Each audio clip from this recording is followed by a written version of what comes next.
گویا کہ وہ یاقوت اور مرجان آلاء ربکما تکذبان،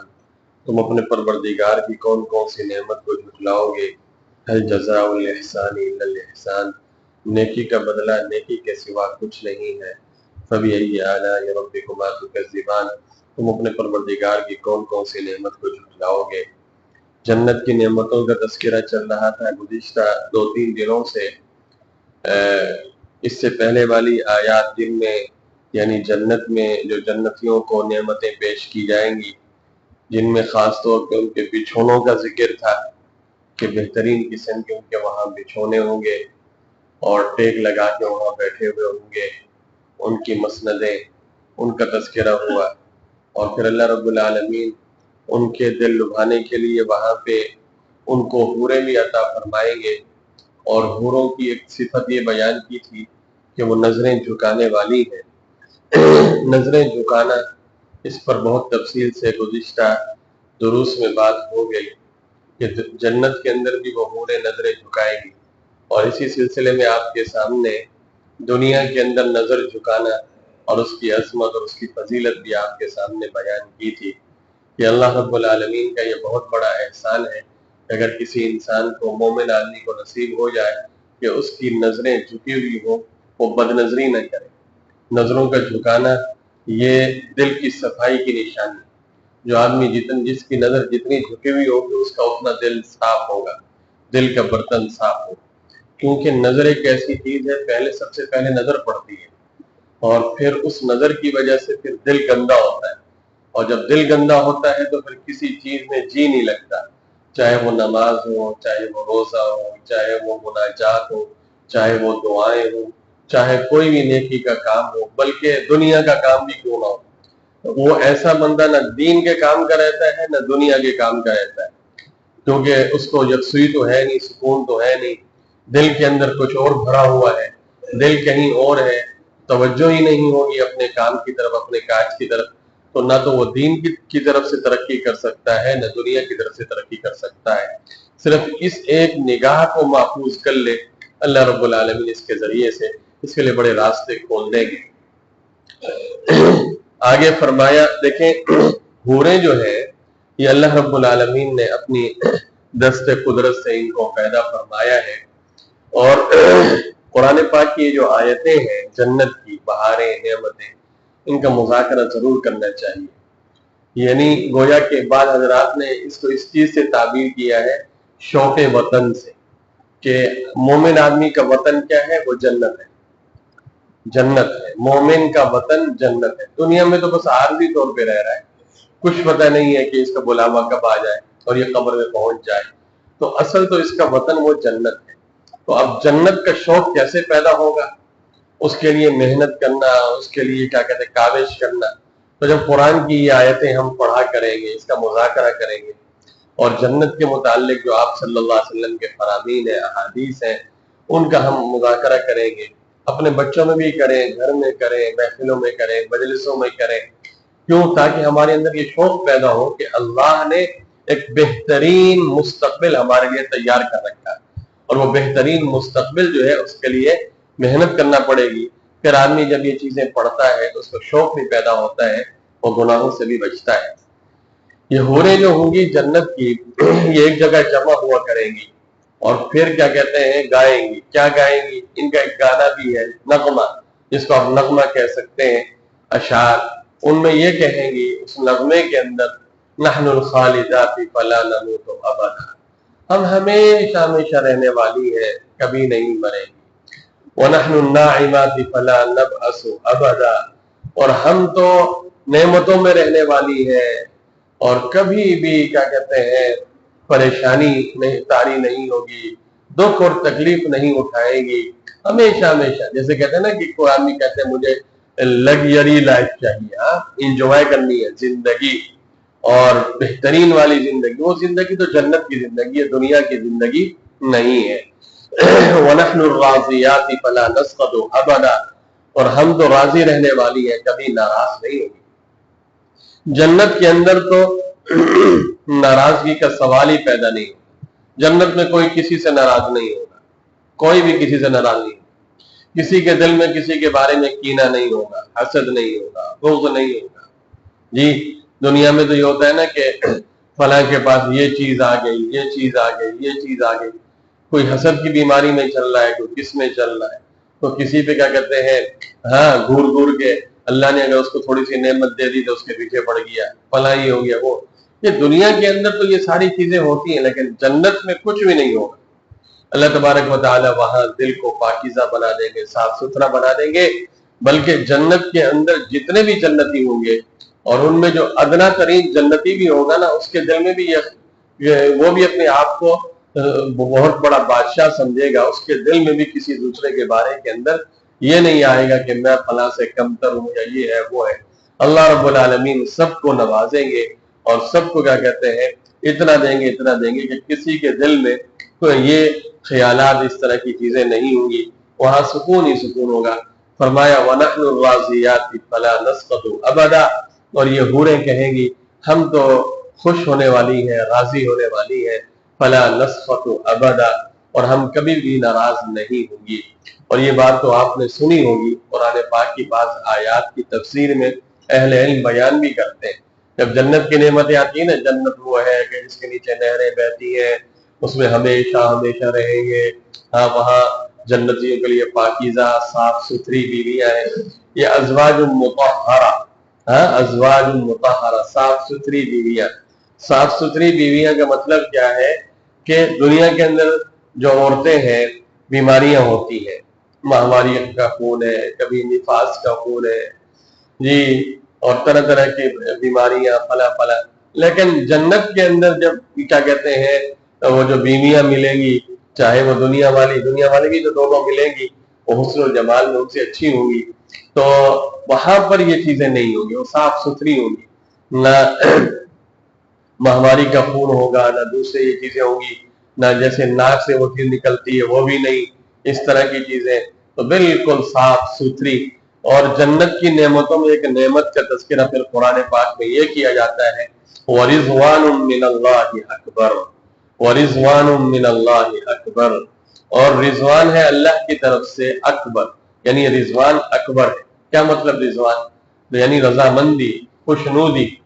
اور یہ اللہ کی طرف سے جو نعمت ملے گی، اللہ کی طرف سے جو رضا کا پروانہ ملے گا،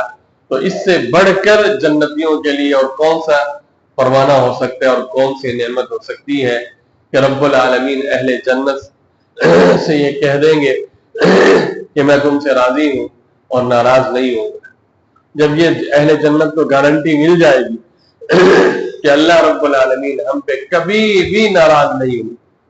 کبھی بھی، آپ بتائیے کہ اس سے بڑھ کر کون سی نعمت ہوگی؟ اللہ بھی راضی، وہاں سب ایک دوسرے سے راضی، جنت کی بیویاں وہ بھی کیا کہتے ہیں جنتوں سے راضی، تو یہ ساری نعمتیں ان کو وہاں پر نصیب ہوں گی۔ ان کے بارے میں خوبی یہ بیان کی حوروں کے بارے میں کأنہن الیاقوت والمرجان، گویا کہ وہ یاقوت اور مرجان ہے، صفائی میں، ستھرائی میں، پاکیزگی میں، جی خوبصورتی میں، چمک میں، جی دمک میں، ان سب چیزوں میں وہ ایسی ہیں کأنہن الیاقوت والمرجان، گویا کہ یاقوت اور مرجان ہے۔ یہ تو آپ کو سمجھانے کے لیے نا، سمجھانے کے لیے کیا کہتے ہیں یہ چیزیں آپ کو یہاں بتائی گئی، ورنہ تو اصل تو چیز یہ ہے کہ جو جنت میں جب آدمی یہ چیز دیکھے گا تو پھر کیا کہتے ہیں اس وقت اس کو کیا کہتے ہیں صحیح طرح اندازہ ہوگا۔ دنیا میں تو بس یہی، جیسا کہ ایک حدیث قدسی ہے، اللہ تعالیٰ فرماتے ہیں کہ اعددت لعبادی الصالحین، میں نے اپنے صالح بندوں کے لیے وہ تیار کر رکھا ہے ما لا عین رأت، جسے نہ تو کسی آنکھ نے دیکھا، ولا اذن سمعت، نہ کسی کان نے سنا، ولا خطر علی قلب بشر، اور نہ کسی انسان کے دل پر اس کا خیال گزرا۔ پھر آپ صلی اللہ علیہ وسلم نے فرمایا فقرؤ ان شئتم،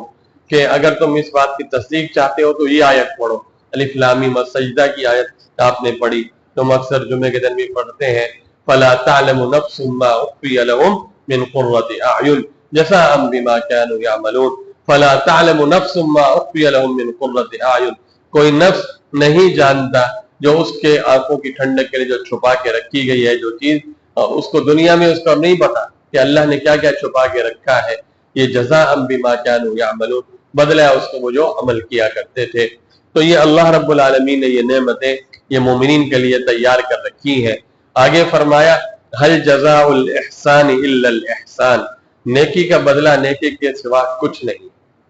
یہ جو جملہ ہے حل جزاء الاحسان، قرآن تو ویسے بھی اصول اور ضابطوں کی کتاب ہے، قاعدہ کلیہ ہے، یہی ایک آیت کا یہی ٹکڑا حل جزاء الاحسان الا الاحسان، جی اس کو کیا کہتے ہیں اگر ہم دل میں بٹھا لیں، یہ اس میں ہماری زندگی کے تمام تر نشیب و فراز آ سکتے ہیں، ہماری زندگی کی اونچ نیچ تمام معاملات ان سب کو ہم اس آیت کے آئینے کے اندر ہم دیکھ بھی سکتے ہیں، اس کسوٹی میں پرکھ بھی سکتے ہیں، اس کو میزان اور معیار اور ترازو بھی بنا سکتے ہیں کہ اللہ نے ایک ضابطہ بیان کر دیا کہ بھلائی کا بدلہ بھلائی، بھلائی کا بدلہ بھلائی، بس یہ گویا کہ یوں سمجھیے کہ جی یہ کوزے کے اندر سمندر کو بند کر دیا گیا، اب اگر ایک آدمی نیکی کرے گا تو بدلہ بھی اچھا ملے گا، برائی کرے گا تو بدلہ بھی برا ملے گا۔ یہ نہیں ہے کہ آدمی یہاں گناہ کرتا رہے، نمازوں پہ نمازیں قضا کرتا رہے، حقوق اللہ اور حقوق العباد کو پامال کرتا رہے اور لوگوں کے حقوق کو برباد کرتا رہے اور پھر توقع رکھے کہ نہیں مجھے تو جنت ملے گی، اللہ غفور الرحیم ہے۔ ہاں اللہ تو ہے غفور الرحیم، کوئی شک نہیں ہے، لیکن اللہ نے یہ ضابطے تو بیان کیے نا کہ نیکی کا بدلہ نیکی ہے، یہ تو نہیں کہ تم دنیا میں بربادی کرتے رہو، لوگوں کو ستاتے رہو اور ظلم کرتے رہو، برائیاں کرتے رہو، پھر کہو کہ بس نیکی مجھے جو ہے نا اچھا بدلہ ملے گا، ایسا نہیں ہوتا۔ جی شیخ سعدی نے کہا ہے نا کہ از مکافات عمل غافل مشو، گندم از گندم برو یا جو سے جو، کہ مکافات عمل سے غافل مت ہو جاؤ، یعنی جو کچھ بھی تم کرتے ہو اس کا بدلہ ملے گا۔ آج اگر کسی کے ساتھ آپ نے خیر خواہی کی، انشاءاللہ اس کا بدلہ آپ کو ضرور ملے گا، کل ضرور ملے گا۔ آپ نے دیکھا کہ کوئی بیچارہ پریشان حال تھا، جی بھوکا تھا، آپ نے اس کو کھانا کھلا دیا، جی اس کو کپڑے کی ضرورت تھی کپڑے پہنا دیے، پیاسا تھا پانی پلا دیا، تو آپ نے یہ جو اس کے ساتھ نیکی کی ہے اس کا بدلہ ضرور بھی ضرور ملے گا، اس احسان کا بدلہ اللہ کی طرف سے ملے گا۔ لیکن خدا نہ خواستہ اگر کوئی اس کے ساتھ بدتمیزی کی، جی کسی کا حق مارا، جی کسی کے اوپر ظلم کیا، اس کا بدلہ بھی ضرور ملے گا۔ تو فرماتے ہیں کہ عمل کے بدلے سے غافل مت ہو جاؤ، جیسا عمل کرو گے ویسا ملے گا، ہاں جیسا بو گے ویسا ملے گا۔ اور فرمایا کہ گندم برویت، گندم گندم سے پیدا ہوتی ہے، یعنی گندم کا بیج اگر ڈالا جائے گا جس زمین کے اندر تو وہاں پیداوار گندم کی ہوگی، اور جو کا بیج ڈالا جائے گا تو جو پیدا ہوگی۔ ایسا نہیں ہو سکتا کہ ہم جو ہے کیا کہتے ہیں بیج تو ڈالیں گندم کا اور توقع رکھیں گے جو ہو جائے، یا جو کا بیج ڈالیں اور کہیں گے گندم ہو جائے، جی گندم کا بیج ڈال کے ہم کہیں کہ آم کا درخت لگ جائے، ایسا نہیں ہوتا۔ جی گندگی کرے آدمی، گناہ کرے اور پھر کہے کہ مجھے جنت مل جائے، انبیاء کی رفاقت مل جائے، صحابہ کی رفاقت مل جائے، وہ جنت جو پاکیزہ جگہ ہوگی، صاف ستھری جگہ ہوگی۔ اب آپ دیکھیں یہ اللہ کا گھر ہے مسجد، اس کے بھی کتنے بڑے بڑے آداب ہیں کہ یہاں آدمی جب بیٹھے باوضو بیٹھے، طہارت کے ساتھ بیٹھے، جتنا اچھا عمدہ اس کے پاس لباس ہو وہ پہن کر آئے، کوشش کرے کوئی اچھی سی خوشبو لگائے، ہاں یعنی جتنا زیادہ وہ مسجد کے آداب کا، مسجد کو صاف ستھرا رکھنے کا کہا گیا، مسجدوں کے بارے میں کہا گیا کہ اس کو کیا کہتے ہیں دھونی دیا کرو، ہاں یعنی کہ گویا کہ خوشبو اور ان سب چیزوں کا۔ تو یہ جو اللہ کا گھر ہے اس گھر کو بھی پاک صاف رکھنے کا حضرت ابراہیم کہا گیا نا حضرت ابراہیم سے، وَطَهِّرْ بَيْتِيَ لِلطَّائِفِينَ کہ میرے گھر کو پاکیزہ رکھو، طواف کرنے والوں کے لیے، اعتکاف کرنے والوں کے لیے، رکوع سجدہ کرنے والوں کے لیے۔ ایک تو اللہ کے گھر کو بھی پاک صاف رکھنا ہے، پھر جو اللہ کے گھر میں آنے والا ہے اس نے بھی اپنے آپ کو پاک صاف رکھنا ہے۔ تو جب یہ دنیا کے اندر مسجد کے اتنے آداب ہیں، پاکیزہ جگہ، صاف ستھری جگہ، تو اللہ نے جنت پاکیزہ بنائی، صاف ستھری، وہاں گندگی کا، اس لیے تو فرمایا گیا نا، آخری بات کیا کہ ختم کرتا ہوں، اس لیے تو فرمایا گیا کہ جو گناہگار لوگ ہوں گے نا، ہوں گے مومن لیکن ہوں گے گناہگار، تو اب اللہ کی مرضی، اللہ چاہے تو ان کو معاف کر دے کہ انہوں نے زندگی میں توبہ کر لی، ان کی توبہ وہ ہو گئی، ورنہ اگر کچھ ایسے مجرم بھی ہوں گے کہ جن کو پاکیزہ کرنے کے لیے، صاف کرنے کے لیے، یا دوسرے الفاظ میں کہیں واشنگ کرنے کے لیے ان کو جہنم میں ڈالا جائے، اور کچھ عرصے تک وہ جہنم میں ہوں گے، اور جب صفائی ستھرائی ہو جائے گی پھر ان کو جا کے کیا کہتے ہیں جنت میں ڈالا جائے گا۔ لیکن وہ جو چند لمحے یا جتنے بھی ہوں گے اللہ کو معلوم کہ جہنم میں کتنا عرصہ پڑے رہیں گے۔ کیا کوئی مومن صرف اس بنیاد کے اوپر کہ کچھ عرصے کے لیے میں جہنم میں جاؤں گا کوئی گناہ کرنے کی جسارت کر سکتا ہے؟ جہنم کا تو ایک سیکنڈ بھی کوئی آدمی برداشت نہیں کر سکتا، کوئی انسان۔ دعا فرمائے اللہ رب العالمین سمجھنے کی توفیق عطا فرمائے۔ اور یہ جو آیت ہم نے پڑھی حل جزاء الاحسان الا الاحسان، بھلائی کا بدلہ بھلائی ہے، اللہ تبارک و تعالی ہمیں بھلائی کرنے کی توفیق نصیب فرمائے، ہر طرح کی برائی سے، بدکاری سے، بد اخلاقی سے اللہ رب العالمین ہر طرح کے گناہوں سے، معصیت سے محفوظ فرمائے، حقوق اللہ و حقوق کو ادا کرنے کی توفیق نصیب فرمائے۔ یا اکرم الاکرمین، یہ جو جنت کی بہاریں اور نعمتیں آپ نے اپنے اس مقدس کلام میں بیان فرمائی ہے، جب آپ نے اتنا بڑا فضل فرمایا، اتنا بڑا کرم فرمایا کہ یہاں دنیا میں ہم آپ کا کلام بھی پڑھتے ہیں اور یہ نعمتیں ان کا تذکرہ بھی کرتے ہیں، یہ بھی محض آپ کے فضل سے ہوا۔ آپ مزید فضل فرمائیے کہ یہ نعمتیں ہمیں نصیب بھی فرما اور ہمیں اس کا مستحق بنا، رحمتک یا